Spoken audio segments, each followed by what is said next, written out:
அந்த இடத்துல அந்த தோண்டக்கூடிய விதம் மேனுவலாக இருக்கு. ஜிபிஆர்னு ஒரு மிஷின் இருக்கு. ஆமா, ஜிபிஆர்னு ஒரு மிஷின் இருக்கு. ஜிபிஆரோட வேலை என்னன்னா, கீழே என்ன இருக்கோ, வயர் போகுதா, கம்பி கிடக்கா, எலும்பு கிடக்கா, என்னெல்லாம் இருக்கோ ஒரு எக்ஸ்ரே வழியாக அதை எடுத்து காட்டிடும். நீங்கள் வந்து ரோத மாதிரி அப்படியே எடுத்துகிட்டே போகலாம். ஜியோ, ஏர்டெல் இந்த மாதிரியான கம்பெனிகள் எல்லாருமே அதை பயன்படுத்தி வருகிறார்கள்.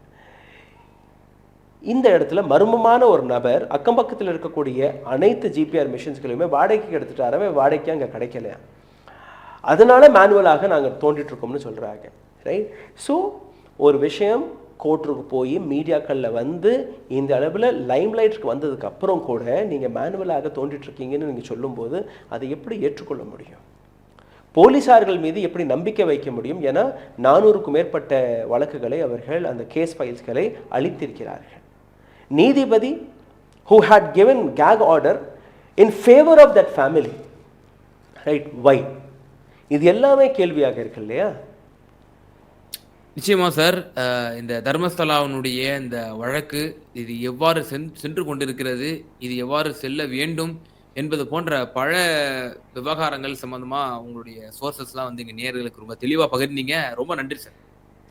Thank you so much. தேங்க்யூ.